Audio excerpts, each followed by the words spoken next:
এখানে আমি সমস্ত মশলা বেটে রেখেছি, পেঁয়াজ, আদা, জিরে, ধনে, এখানে দই ফাটানো আছে, এখানে ফেস ক্রিম, এখানে চারমগজ আর কাজু বাটা আছে।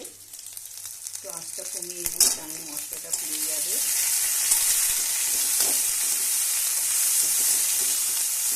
আর এখানে আমার ফুলকপি একটু ভাপিয়ে ভেজে রাখা আছে, নুন দিয়ে ভেজে রেখেছি। ফুলকপিগুলো মোটামুটি সেদ্ধ হয়ে গেছে।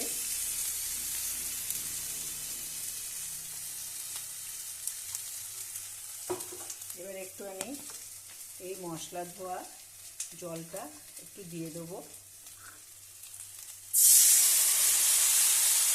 এই মশলাটা একটু প্রথমে একটু হলুদ দেবো না, এটা সাদা সাদা হবে, হলুদ দেবো না।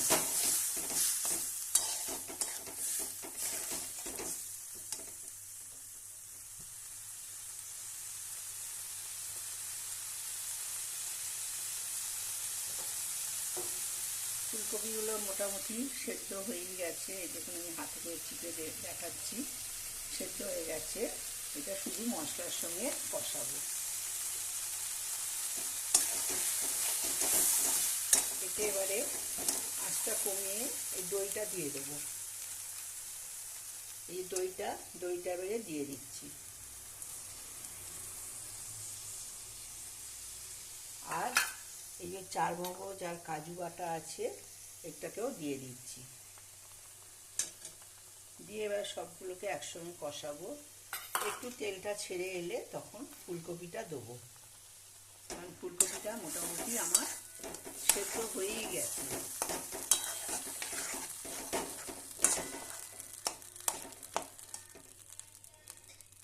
এই মশলার বাটিগুলোতে এগুলো একটু জল দিয়ে ধুয়ে নিয়ে এই জলগুলোকে দেবো। এবার আঁচটা বাড়িয়ে দিই, কষানো হচ্ছে।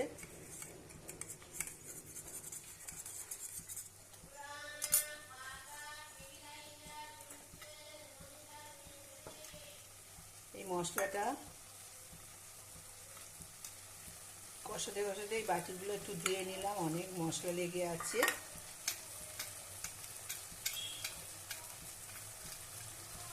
দিয়ে একটু কষানো হোক, তারপরে এই মশলার জলটা আবার দেবো।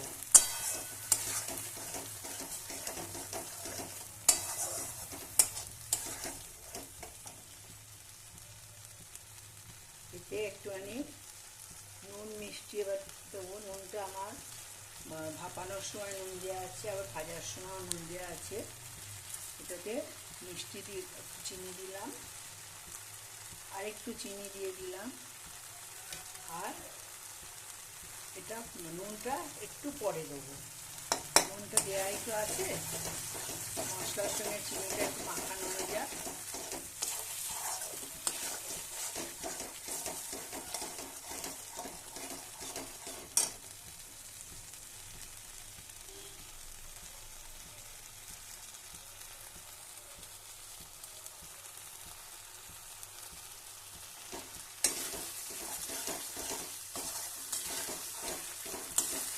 পাশে তেল ছাড়তে আরম্ভ করেছে।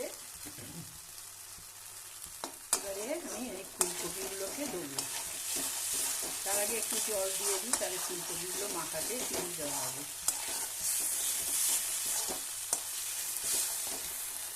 এই মশলা ধোয়া বাটিতে জল আছে, জলটাকে দিয়ে দিলাম।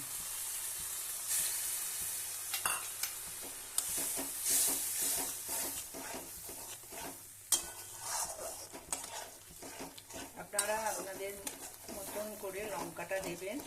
আমি লঙ্কা খুব কমই দিয়েছি, কারণ আমার নাতনি খাবে।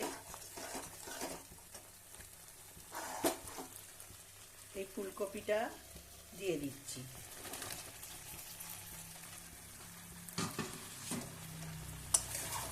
ফুলকপিটা দিয়ে মশলাটা মাখিয়ে নিচ্ছি।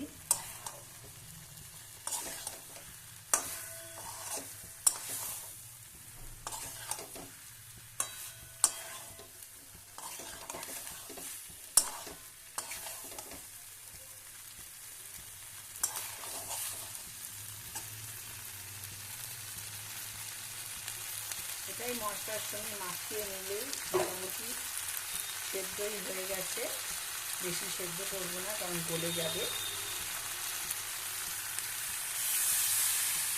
বাটিতে একটু মশলা লেগেছিল, জলটা দিয়ে দিলাম।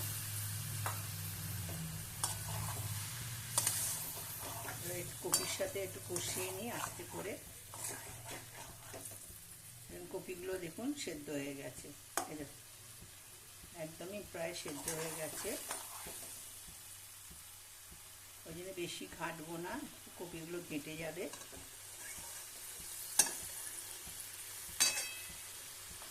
একটু কষিয়ে নিয়ে আমি এই ফ্রেশ ক্রিমটা আছে,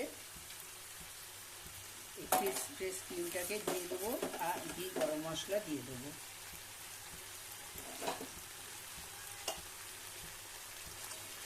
এটা পুরোটাই সাদা তেলে রান্না করেছি। এরপরে এটাকে ফ্রেশ ক্রিমটা দিয়ে আমি ঘি গরম মশলা দিয়ে ফ্রেশ ক্রিমটা দিয়ে দেবো।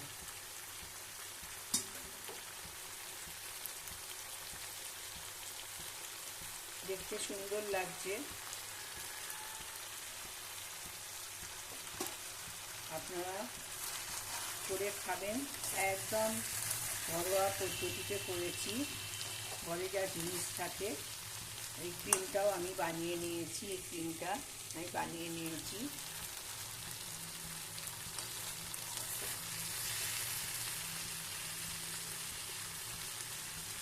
তেল ছাড়ছে চারদিক দিয়ে। আমি এবারে এই ক্রিমটাকে কি গরম মশলাটা দিয়ে নিয়ে ক্রিমটাকে দিয়ে দেবো।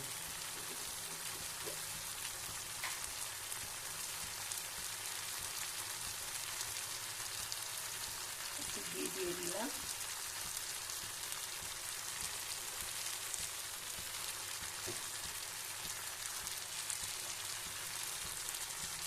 আর একটু গরম মশলা দেবো।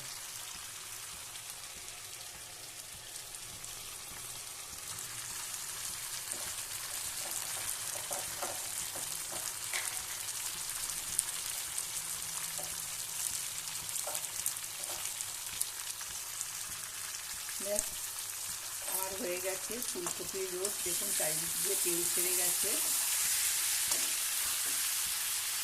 এবারে আমি এই ক্রিমটাকে দিয়ে দেবো। বন্ধ করে ক্রিমটাকে দিচ্ছি, তাহলে এটা একটু ক্রিমটা থাকবে, দেখতেও ভালো লাগবে।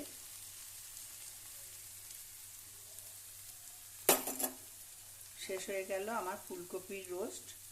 আমি একদম ঘরোয়া পদ্ধতিতে করেছি। আপনারা খেয়ে দেখবেন।